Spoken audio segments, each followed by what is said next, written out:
All right. Hi, I'm here with Peter Elbling. Very nice to meet you. Thank you, son. The same to you. Now, many people in our audience may know you by your former stage name, Harold Elbling. Where did that pseudonym, originate from? Well, actually, I doubt that many people will know me by that name because I only used that for a couple of years, and that was in the early 70s. And I performed under that name in various TV shows, but it was for a very short period of time.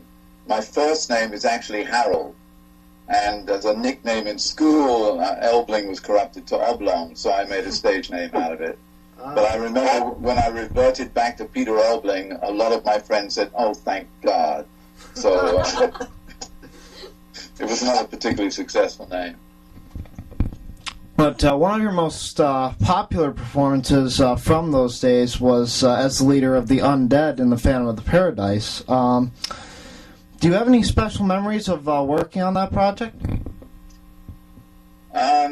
Other than that, it was a lot of fun, just in general, because I was with my two cohorts who made up the Juicy Fruits, and Garrett Graham, who played Beef, and I knew George Memely, so it was just a gang of friends who were all together for 3 weeks in Dallas, and that made it the most fun, yes, definitely. Well, aside from your on-camera work, you also had an important role behind the scenes. Can you elaborate? Well, I choreographed what there is to choreograph in that film, particularly Beef's dances, which was great fun. That was really, and what the Undead did too, I choreographed that as well. But I don't think I would have won any awards for my choreography. It was very basic stuff, But great fun to do. Well, it worked for the film, so... Yeah, yes. Thank you. Oh, no problem. You might say that Phantom belongs to that very rare group of movies, along with films like Duck Soup and It's a Wonderful Life, that have sort of made the jump from, at the time, a commercial failure to now a cult classic. Would you say that's an accurate statement? Yes, very much so. Very much so.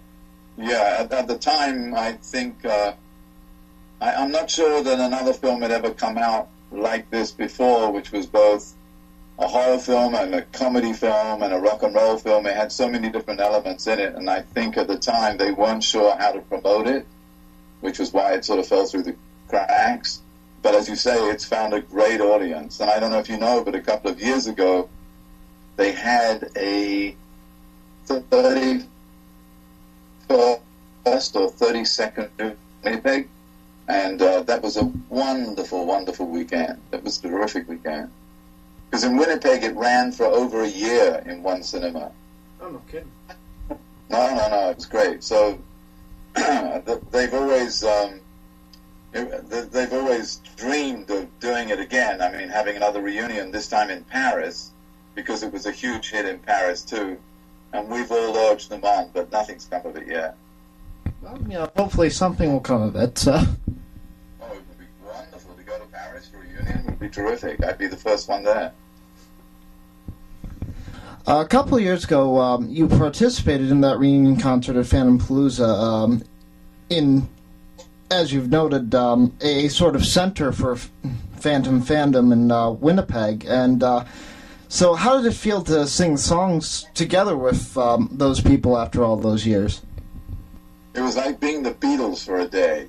I mean, we were wined and dined, and it was just great. And they auditioned a band, and they taught the band all the numbers, and it was just sensational. We did a whole concert, or rather, Paul Williams, I think, did a concert, and we came in at some point and sang our songs, and the fans knew every word and sang along with us. It was just terrific. I think some of those videos are actually on YouTube. I think you can see some of that on YouTube. It was just a wonderful time. Now, was that something like spur of the moment, or was it planned for a while ahead of time? Oh, no, they had planned that for a while. Yeah. You also had a very memorable guest appearance on one of my personal favorite sitcoms, WKRP in Cincinnati. Let's talk about that for a minute. Yes, I had no idea that that had made as much of an impact as it did. In fact, when we were in Winnipeg, we were on several panels there, and they introduced me as being part of Scum of the Earth, which was the name of the band that I was in when we were on WKRP. And I had no idea that people remembered it so fondly. And it was, doing the show was terrific because I was a good friend of Howard Hessman, who played Dr. Johnny Fever.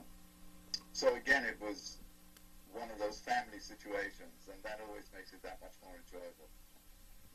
And I think it's really interesting because it actually, while still retaining a comedic aspect, it looked very accurately on how, a bunch of different punk bands from that era wanted to be so individualistic, and the way that the band was portrayed was about as individualistic as a punk group could get.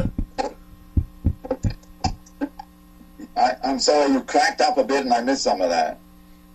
Oh, well, what I was just saying was I found it interesting that, despite obviously portraying it in a comedic light, it looked at the idea of punk bands at the time working hard to be very individualistic to, in this case, was the point of the extreme individualism, which was polite and very much the opposite of what you'd expect for the most part. Yeah, the reason that happened was because, the way a sitcom is shot is you rehearse for 4 days and then you shoot on the 5th. And all through rehearsals, for about the first 3 days anyway, we acted like real punks. We were not dressed up at all, we were real punks. And we were so real that it wasn't funny. It just didn't work, and everybody was scratching their heads. And I actually said, why don't we play them as very upper class sort of punks? And I guess the contrast between what we were doing, throwing waiters out of the window or whatever else was going on, and our attitude made the humor pop. And maybe that was one of the reasons that it's so memorable. But for whatever reason, it worked,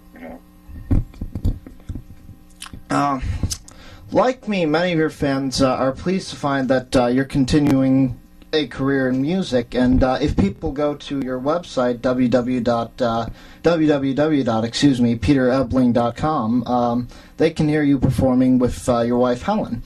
How would you describe your music? Wonderful. It's been influenced by many different things. I started out as a musician, and I gave it up relatively quickly when I saw how good the musicians were around me, better than me. But I've always retained a love for music and for playing guitar, and I've been influenced obviously by the folk scene, which is how I started out, but also by pop and by jazz and by 20s music too. Several of the songs that I sing have a sort of, or composed, have a 20s influence in. And that was because after I was a folk singer, I was part of a comedy duo called the Times Square 2, and all of our music stemmed from the 20s and the 30s, so I grew to love that period of time, or the music from that period of time. And I was actually listening to some of the music earlier, and as you mentioned, I noticed a very much of a prevalence as far as very prevalent jazz influence.